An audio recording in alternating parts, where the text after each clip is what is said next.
thinking of education and how I would like to teach, obviously the basics of standing up in front of the class, just teaching the curriculum and ensuring my blank slates of ready-to-work small adults can memorise the information, enough to pass the standardised tests, making me look good and promote meritocracy.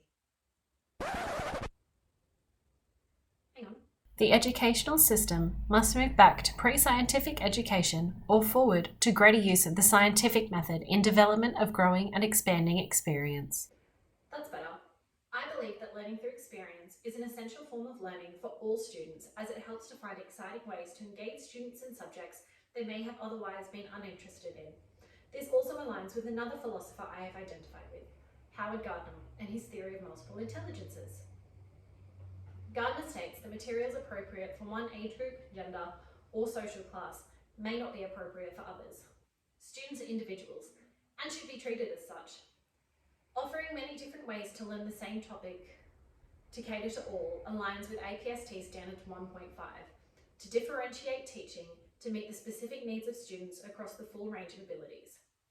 As a teacher, I hope to take these factors into consideration with my lesson plans while also following the curriculum.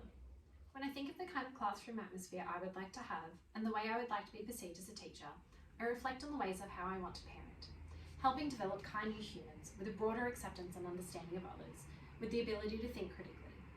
I will do this by following standards 1.1 and 1.5 of the APSTs, knowing the physical, social, and intellectual development and characteristics of students, as well as being able to differentiate my teachings to meet the specific learning needs of students across the full range of abilities.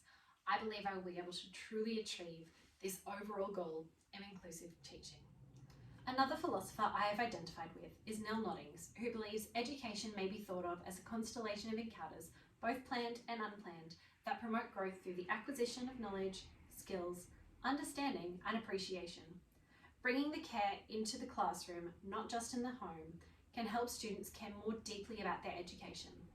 I believe care is also an essential value of the teacher's code of ethics, as being able to build a rapport with students is helpful to create engaging learning environments, which is the easiest and most beneficial way to educate the next generation. Another important value from the code of ethics is respect, which I believe is an extension of care.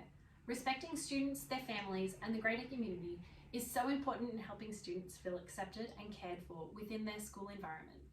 Understanding that some students come with more in their virtual backpack than others, and respecting whatever contributions that may bring.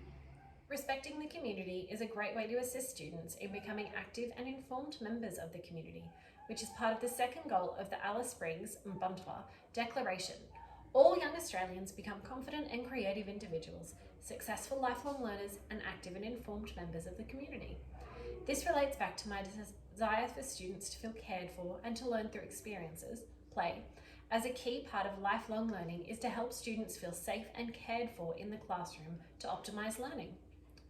Respecting and engaging with the community also follows standard 7.4 of the APSTs, engage with professional teaching networks and broader communities. When I am teaching at a school, whether it be big or small, I hope to be able to build meaningful relationships with the surrounding community, helping broaden both my understanding of where I am teaching and be able to reach out to the community for any assistance with activities I would like my class to be involved in. So how do I hope to achieve this? Having worked with coffee for the last 15 years, the best way I can describe it is that the best kind of teaching is like making a good cup of coffee. If you over roast the beans, you will burn them, like trauma. Or if you pour the coffee too long, you will over extract the beans, like burnout. You'll need some extra sugar, love and care, to help the coffee reach its full delicious potential. Too much milk, transmissive style communication teaching only, and you need more coffee, education and study, to achieve the same greatness from those same beans. And that's just what educators have control over. Following the same analogy, you have to take into consideration where the beans were grown, like their home life, what type of beans they are, race and cultural background, and even how old the beans are, like the age of the students. And finally, you need to consider that there are so many different types of coffee that can all be made. I believe that this can be achieved through following the code of ethics value of integrity, acting with truthfulness and honesty, as well as standards 3.5, use effective classroom management, and 4.3, managing challenging behaviours from the APSTs.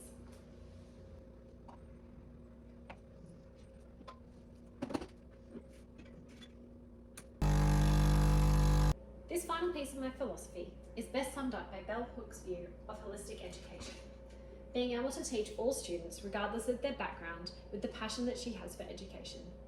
I truly hope to have this passion for my profession in education throughout my entire career, while also being able to reduce any stereotypes that my students may face while transforming society standards for future generations.